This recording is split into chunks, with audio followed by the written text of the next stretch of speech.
श्रीपादराजं शरणं प्रपद्ये श्रीपादराजं शरणं प्रपद्ये श्रीपादराजं शरणं प्रपद्ये।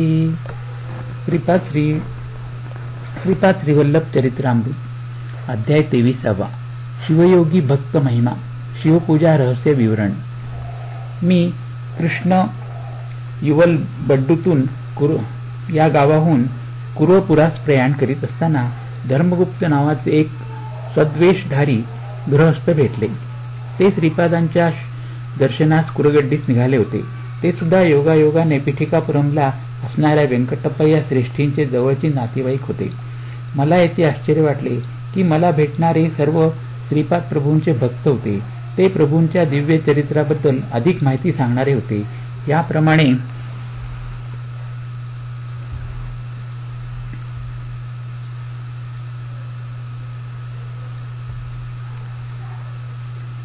यामागे काहीतरी विशेष हेतू असावा हे नक्की।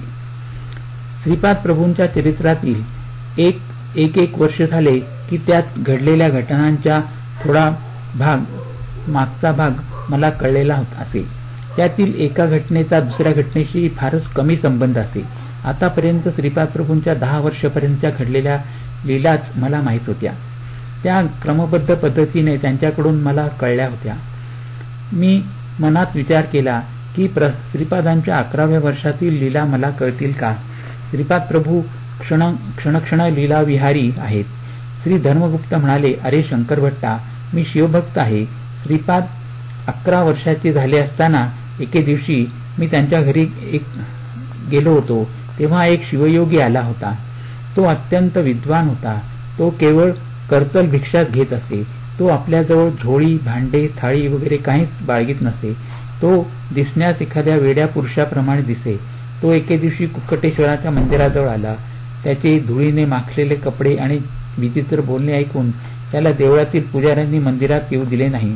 तो देहाचे भान हरपलेला अवधूत होता। तो सतत ओम नमः शिवाय, ओम नमः शिवाय हा शिव पंचाक्षरी मंत्राचा जप करीत होता। मी माझे मेहुणे व्यंकटप्पय्या श्रेष्ठींच्या घरी घोड्यावरून गेलो होतो।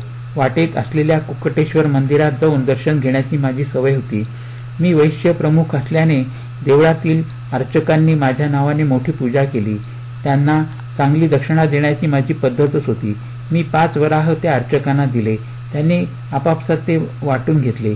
देवळातील अर्चकांनी मला त्यांची आर्थिक परिस्थिती, त्यांचे अनेक कष्ट याविषयी सांगितले आणि सनातन धर्माच्या रक्षणासाठी तुमच्यासारख्या सदाचारी शिष्यांची अत्यंत आवश्यकता आहे असे ते म्हणाले। तेवढ्यात बाहेर आलेला शिवयोगी आत आला। त्याबरोबर 2 नागसर्पही आत आले। ते पाहून अर्चकांच्या तोंडाचे पाणी पळाले। शिवयोगी म्हणाले, अहो अर्चक स्वामी, तुम्ही घाबरू नका। ही शिवाची आभूषणे आहेत। पुत्र ज्याप्रमाणे आपल्या पित्याला प्रेमाने आलिंगन देतो, तसेच हे नाग आपल्या पित्यासम कुक्कटेश्वराला आलिंगन देण्यासाठी आतुर आहेत। ते आपले स्नेही समान आहेत। आपण आपल्या स्नेहांना पाहून घाबरणे किंवा पळून जाणे हे महापाप आहे। अर्चक स्वामींनी विशेष पूजा केल्यामुळे ते नाग आकर्षित झाले होते। नागभूषण कुक्कटेश्वरांची आपण मनापासून अधिक श्रद्धेने पूजा केली पाहिजे।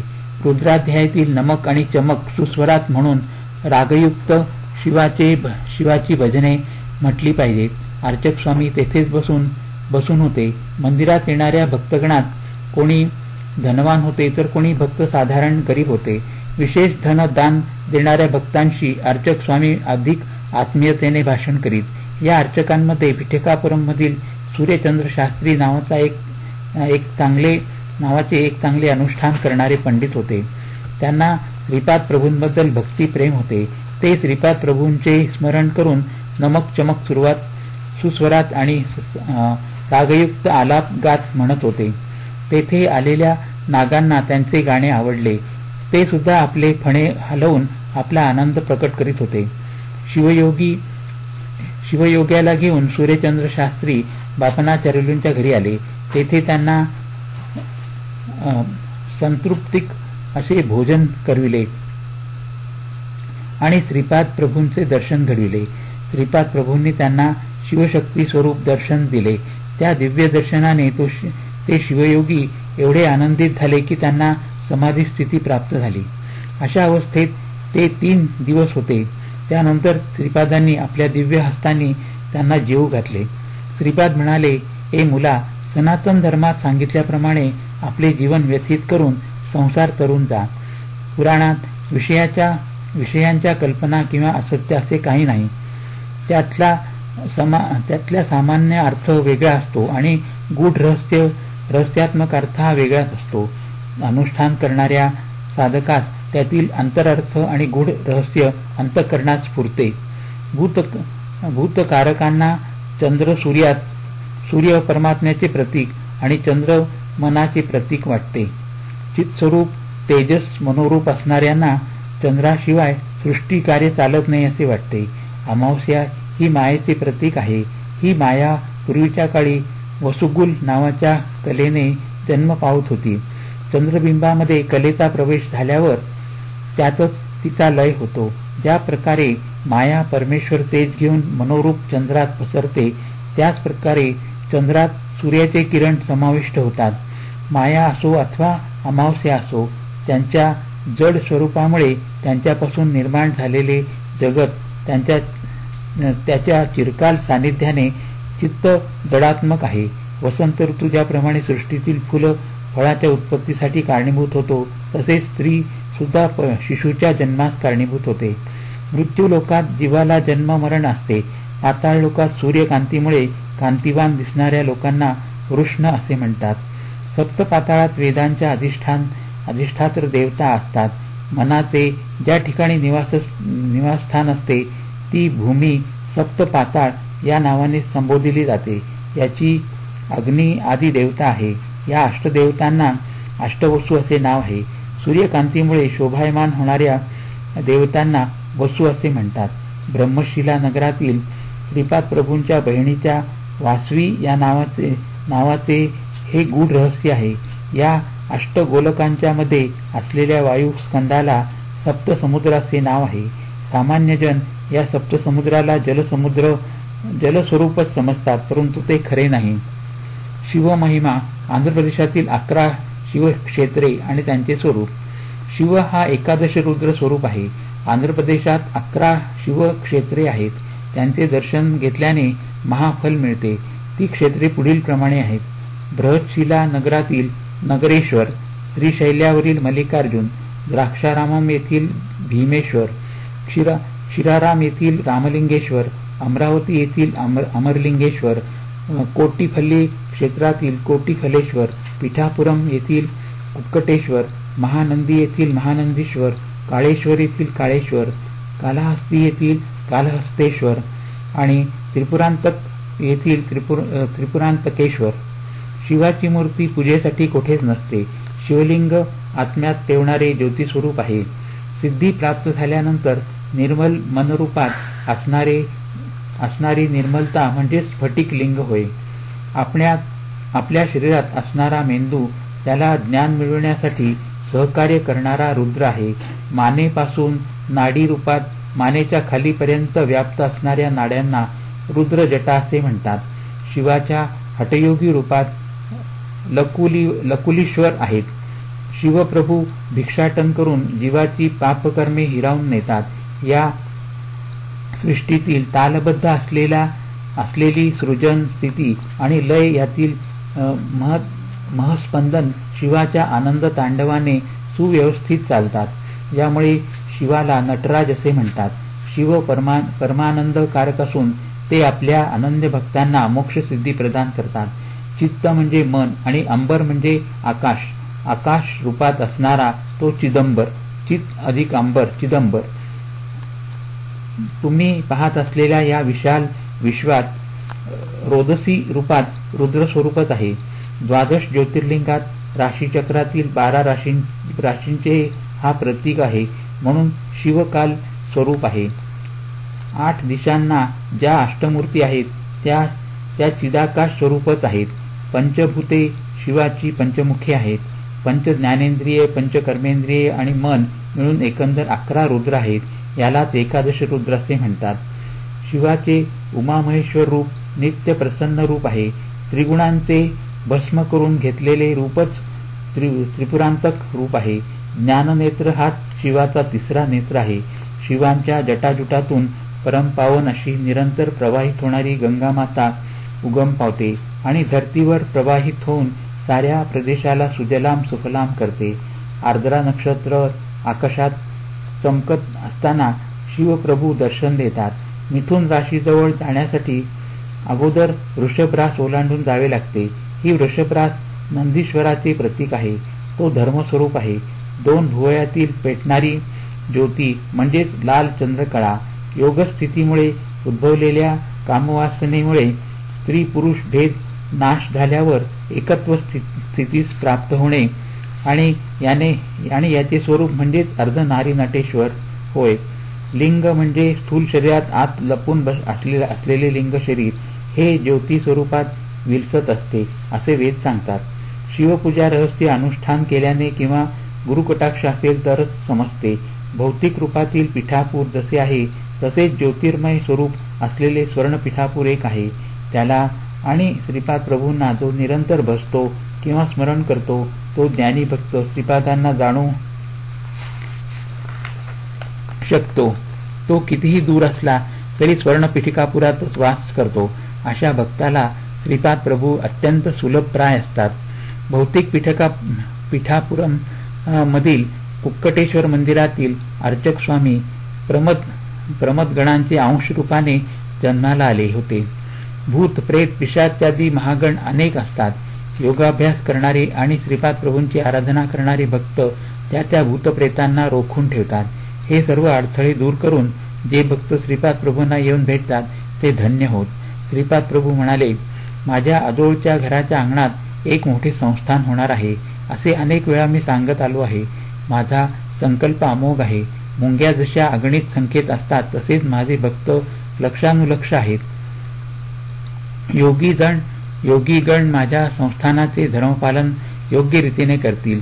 कोण किती जण कोठून केव्हा कशा प्रकारे येणार ते मीच ठरवितो. पिठिकापूर येथे वास्तव्य केल्यावर श्रीपादांच्या संस्थानाचे दर्शन सर्वांना केलेच पाहिजे. माझा अनुग्रह जे योग्य शिष्य आहेत त्यांनाच होईल. त्यांच्यावर मी अमृतवृष्टी करीन. अयोग्य व्यक्तीला माझे दर्शन सुद्धा मृगजाळासारखे वाटेल. हरिओम तत्सत. येथे अध्याय 23 संपन्न झाला. अध्याय 24 अर्धनारी नटेश्वर विवरण. मी शंकर भट्ट श्री धर्मगुप्तांना प्रश्न विचारला, महाराज, भगवान शिवाने वेगवेगळी आभूषणे आणि शस्त्रे धारण केली आहेत. ही धारण करण्यामागील अंतर्गत अर्थ काय याचा खुलासा करावा. यावर धर्मगुप्त म्हणाले, अरे शंकर भट्टा, गणपती देवाचे पाशांकुश हे मुख्य आयुध आहे. तसेच श्री विष्णूंचे सुदर्शन चक्र मुख्य आयुध आहे. त्रिशूल हे भगवान शंकरांचे मुख्य आयुध आहे. त्रिशूलाला वरच्या बाजूस 3 टोके असतात. ही अग्निज्वालेच्या रूपात असतात. ती 3 टोके मिळून एकच शूलहस्ताप्रमाणे असतात. सत्व रज आणि तम या त्रिगुणांची ही 3 टोके निदर्शक आहेत. या त्रिगुणांचे एकत्व म्हणजे त्रिगुणातीत शिव भगवान आहेत. हा अंतरार्थच त्रिशूल सूचित करतो. श्वासाचे चलनवलन पिंगला नाडीद्वारे होऊन कपाळाच्या मध्यभागातून तो शिरस्थानापर्यंत जाऊन पोचतो. इडा, पिंगळा आणि सुषुम्ना या 3 नाड्या महाज्ञानाची ब्रह्मज्ञानाची केंद्रे आहेत. यालाच नाडींचा त्रिवेणी संगम असे म्हणतात. हा त्रिशूलाचा अंतरार्थ आहे. शिवाचे दुसरे आभूषण म्हणजे नाग आहे. मानवाच्या शरीरात कुंडलिनी शक्ती ही सर्व सर्पाच्या आकारात सुप्त अवस्थेत असते. ती जागृत झाली असता अष्टसिद्धी प्राप्त होतात. या महासिद्धींना वश करून त्यांचा उपयोग लोककल्याणासाठी करणाऱ्या शिवाचे ईश्वर असे दुसरे एक दिव्य नाव आहे. शिवाच्या त्रिशूलाला डमरू बांधलेला असतो. हा शब्दगुणाचे प्रतीक आहे. नाद झंकार हा आकाश गुण आहे. आकाशात शब्द प्रकंपनाने विचलन करतो. आपण मंत्र जप केला असता किंवा मंत्र ऐकला असता तो डमरूच्या आवाजाप्रमाणे आपल्या कानात घुमतो. मंत्र पुरश्चरण केल्यामुळे योग्याला आनंद प्राप्त होतो. या आनंदाच्या नादात तो नृत्य करतो. त्याचे प्रतीक म्हणून परमेश्वर डमरू धारण करतो. दोन भुवयांच्या मध्यबिंदूवर आज्ञाचक्र असते, तेच सर्व ज्ञानाचे केंद्र असते.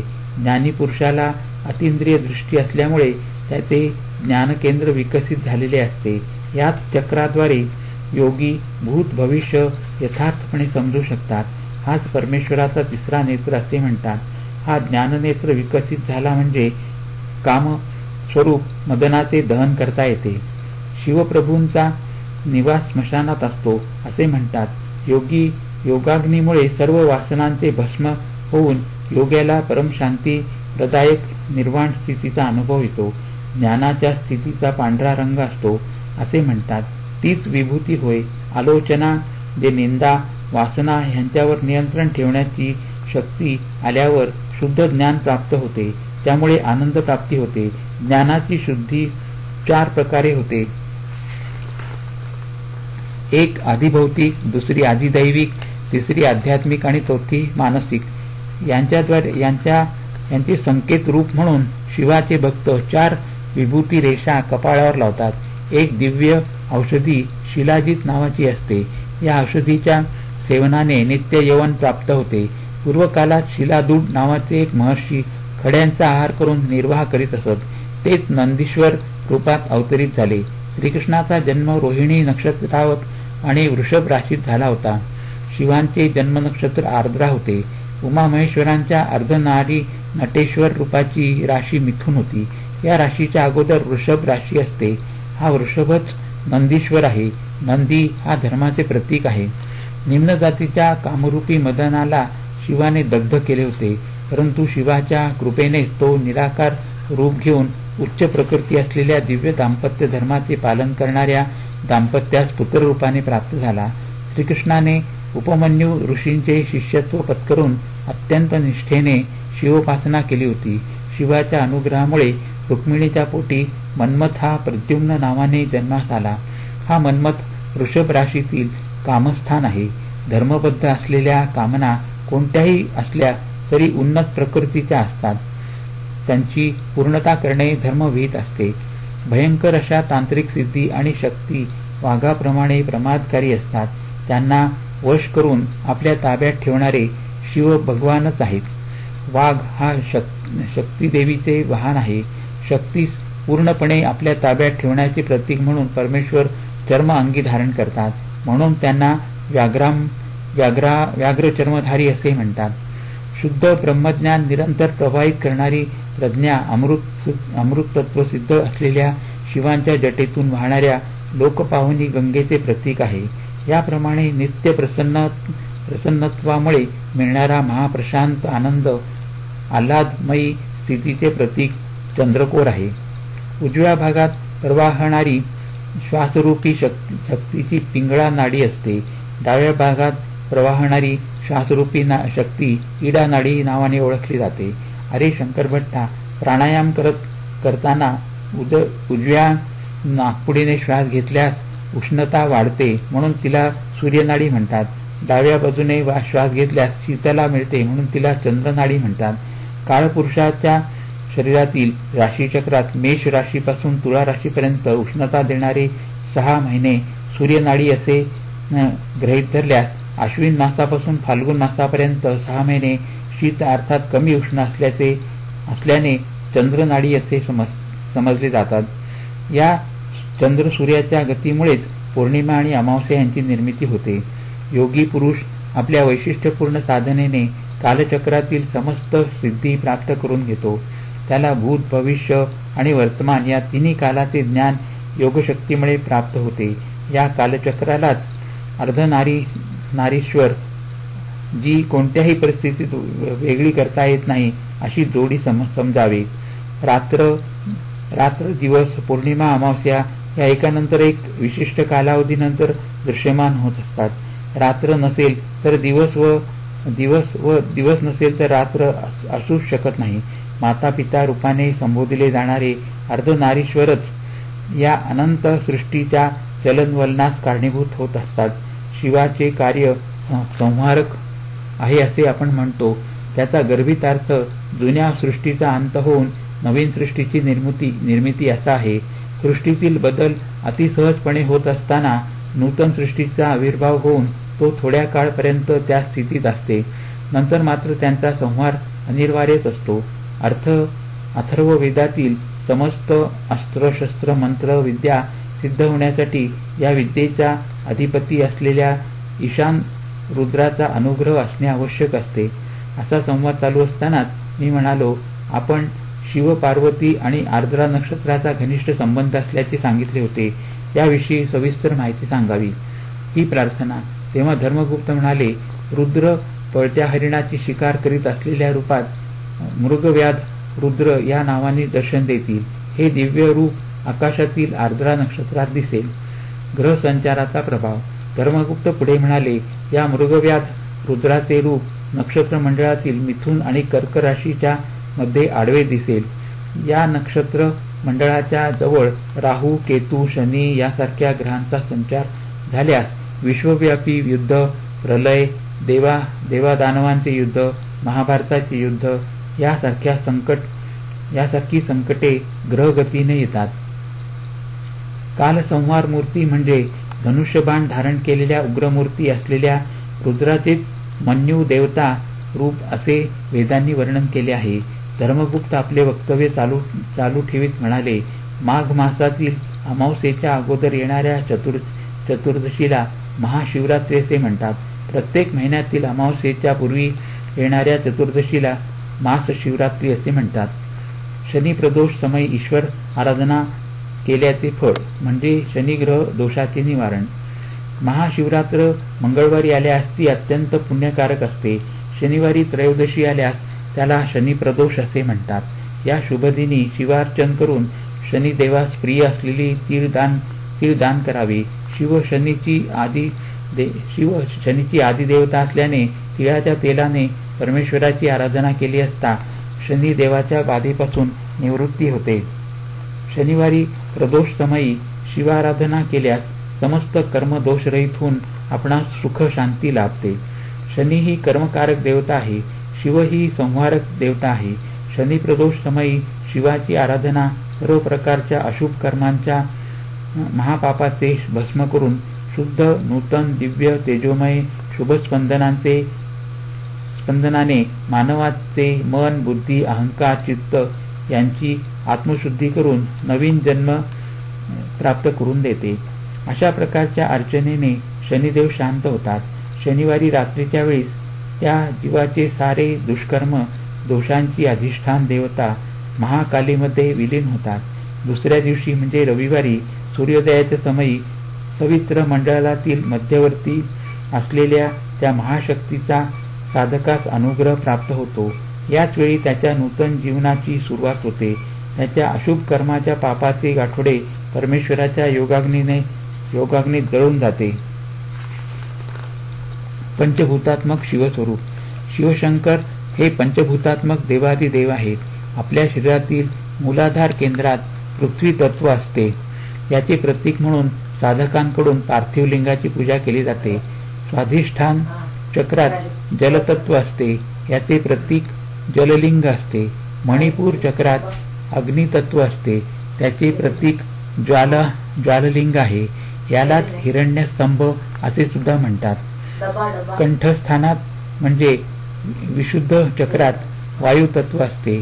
त्याचे प्रतीक वायुलिंग आहे.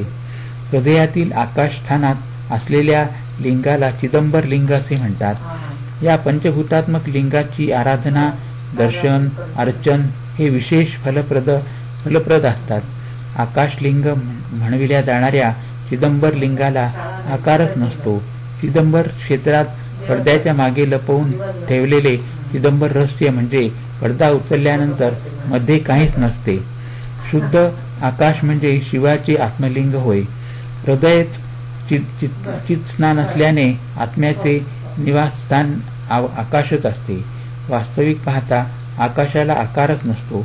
एकाग्र चित्ताने निजतत्वाचे ध्यान करणाऱ्या योग्यांना त्यांच्या हृदयात समस्त सृष्टी, संपूर्ण ब्रह्मांडाचे, नक्षत्रांचे, ताऱ्यांचे वगैरे दर्शन होते. परमेश्वर सर्वव्यापी आहे. तोच अरुणाचलेश्वराच्या रूपात, अरुणाचलातील पर्वत रूपात, एका महासिद्धाच्या रूपातही अरुणाचलात आहे. त्यांच्या केवळ दर्शनानेच पापांचा क्षय होतो. तोच अरुणाचलेश्वरच आज मानवकृतीमध्ये पिठिकापुरात श्रीपाद श्रीवल्लभ या नामरूपाने अवतार घेऊन समस्त मानव जातीचे कल्याण करण्याच्या उद्देशाने सध्या कुरगड्डीमध्ये दिव्य तेजाने विलसत आहे. कुरगड्डी अरुणाचल पर्वताप्रमाणे आहे. अर्धनारीश्वर रूपात असलेले अरुणाचलेश्वर श्रीपाद श्रीवल्लभच आहेत. ज्याप्रमाणे अरुणाचलातील पर्वत साक्षात शिवस्वरूप आहे, तसेच कुरगड्डी सुद्धा साक्षात श्रीपाद श्रीवल्लभांचे रूपच आहे. अरुणाचलातील शिवलिंगात शिवशक्ती असल्याप्रमाणे श्रीपाद श्रीवल्लभांच्या रूपात सुद्धा शिव आणि शक्ती मिळून आहेत. अरुणाचलातील महासिद्धाच्या रूपातील परमेश्वराचे दर्शन साधकांना अत्यंत दुर्लभ असते, परंतु श्रीपाद श्रीवल्लभ या रूपातील महासिद्धांचे दर्शन साधकांना अत्यंत सुलभरित्या होते. हे धर्मगुप्ताचे वक्तव्य ऐकून मी म्हणालो, महाराज, मी आतापर्यंत श्रीपाद प्रभू हे पद्मावती देवी समवेत श्री व्यंकटेशाचे संयुक्त स्वरूप आहेत असे ऐकले होते, परंतु तुम्ही ते शिव शक्ती स्वरूप आहेत असे सांगितलेत. मला हे सारे काही स्पष्ट कळत नाही. घोटाळ्यात पडल्यासारखे वाटते. आपण कृपा करून स्पष्ट करून सांगावे. माझे बोलणे ऐकून धर्मगुप्त हसले आणि म्हणाले, अरे बाबा, श्रीपाद प्रभूंचे दिव्य तत्व सप्तऋषींना सुद्धा अवगत झाले नाही, तेव्हा माझ्यासारख्या सामान्य पामराची काय कथा.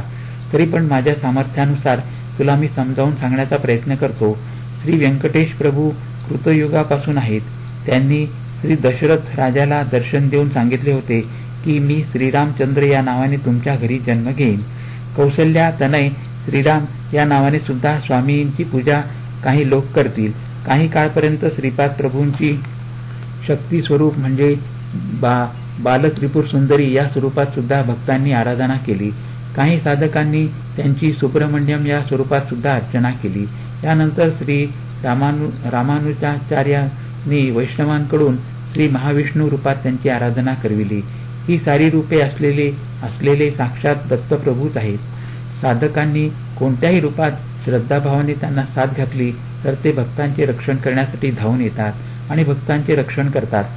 साधकांना लीला दर्शविणारे माया नाटकाचे सूत्रधार श्रीपाद प्रभूच आहेत. तेच आज श्रीपाद श्रीवल्लभ या नामरूपाने भक्तांचे कल्याण करीत आहेत. श्रीपाद प्रभूंच्या वामभागात शक्ती संचार असतो आणि उजव्या भागात शिवसंचार असतो. या कारणाने ते शिवशक्ती स्वरूपच आहेत. त्यांच्या हृदयात पद्मावती देवीचा वास असतो. हृदय हे दयेचे तसेच अनाहत चक्राचे स्थान आहे. येथून शक्ती ऊर्ध्व चक्राकडे, त्याचप्रमाणे अधो चक्राकडे म्हणजे मूलाधार चक्राकडे प्रवाहित होते. या कारणाने ते अजून एका दिव्य चैतन्यमय शरीराने श्री पद्मावती आणि श्री व्यंकटेश्वर स्वामी रूपात आहे. श्रीपाद प्रभू वाणी हिरण्यगर्भाचे सुद्धा स्वरूप आहे. परा, पश्यंती, मध्यमा आणि वैखरी स्वरूपी वाणी देवीचा त्यांच्या जिवेवर वास असतो. वाणी मातेचे दिव्य मानस आणि हिरण्यगर्भाचे दिव्य मानस हे अद्वैत स्थितीत असते. वास्तविक पाहता चिदंबर रहस्य म्हणजे ते 3 प्रकारचे चैतन्य स्वरूप एकाच वेळी धारण करतात. त्यांच्या एका शरीराला दुसऱ्या शरीराचा कोणत्याही दृष्टीने पाहिल्यास स्पर्श नसतो. ते वाणी हिरण्यगर्भाचे चैतन्य शरीर, शिव पार्वतीचे चैतन्य शरीर, पद्मावती व्यंकटेशाचे चैतन्य शरीर यांना एकेच वेळी धारण करून त्या सगळ्यांचे अतीत श्रीपाद श्रीवल्लभ असे आणखी एक दिव्य चैतन्य शरीर धारण करतात. याचे वैशिष्ट्य असे की एका शरीराशी दुसऱ्या शरीराचा स्पर्श नसतो. हीच प्रभूंची योगमाया, वैष्णवी माया आणि हेच त्यांचे चिदंबर रहस्य आहे. श्रीपादांना द्वैत, विशिष्ट द्वैत, अद्वैत आणि या सर्वांचे अतीत असे म्हटले तरी योग्यच होईल, कारण त्यांची योगमाया अगाध आहे. एवढे बोलून